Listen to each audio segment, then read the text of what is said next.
আমার মাথা নষ্ট, কি যে কষ্ট। বর্তমানে আমার স্বপ্নের সেই ডার্বি সিগারেট বর্তমানে 8 টাকা দাম। আরে সেদিনে খেলাম 6 টাকা। আর কিভাবে সম্ভব এটা কিভাবে সম্ভব?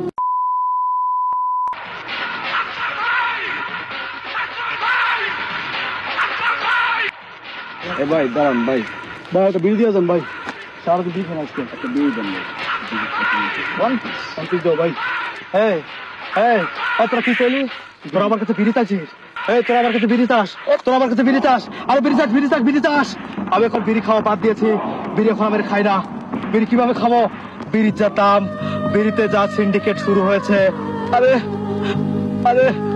আমার স্বপ্নের সেই ডার্বি সিগারেট বর্তমানে 8 টাকা দাম। আরে সেদিনে খেলাম 6 টাকা। আর কিভাবে সম্ভব এটা কিভাবে সম্ভব? বাংলাদেশের মতো রাষ্ট্র থেকে কি আমরা সিগারেট খোররা একটু ভালোভাবে নেশা করতে পারবো না? ভালোভাবে আমাদের কি মাথার পিকটুকু? আমার মাথা নষ্ট, কি যে কষ্ট ভাই। দেন না বিড়ি, এত কথা ভীষণ কষ্ট হয়। একটা বিড়ি দেন। হ্যাঁ আমার কাছে বিড়ি আছে। আরে হ্যাঁ, আমি সত্যি কথা বলছি, আমার কাছে বিড়ি আছে, কিন্তু আমি দিতে পারবো না।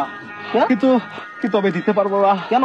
তোরা আমার ভাই, তোরা আমার বন্ধু, তোরা সব চাস। তোরা আমার বউটাকে চাস, তোরা আমার বোনকে চাস, তোরা আমার গার্লফ্রেন্ডকে চাস।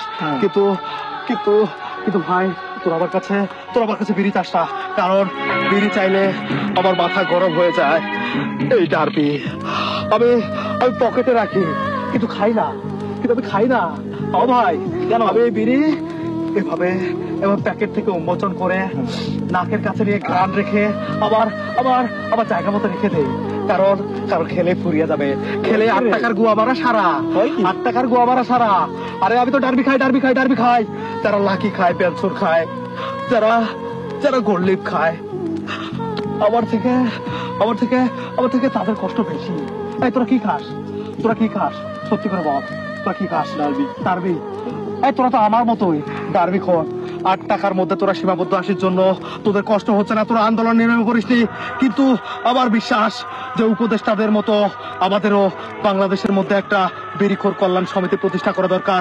আমাদের উচিত আমাদেরকে একটা আন্দোলনে নেমে পড়া, যাতে বিড়ির দামটা কমে যায়। বিড়ি চাই কি ভুল? ভাই মাপ চাই ভাই, মাপ কর ভাই। তাও দিবি ভাই।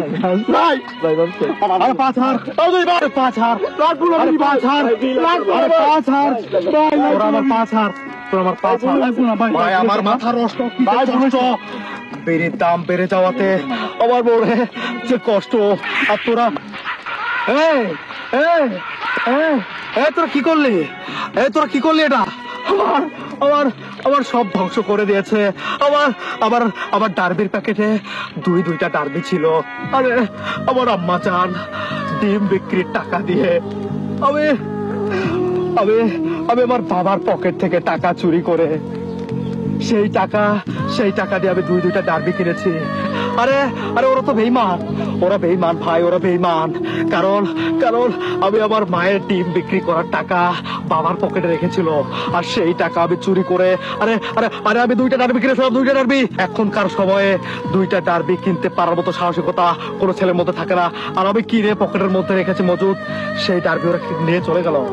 আরে তোরা আবার কপাল নিয়ে যাসটি, তোরা এই শাকিলের কপাল নিয়ে যাসটি। তোরা 2টা ডার্বি তো নিয়ে গেছিস, কোনো ব্যাপার না।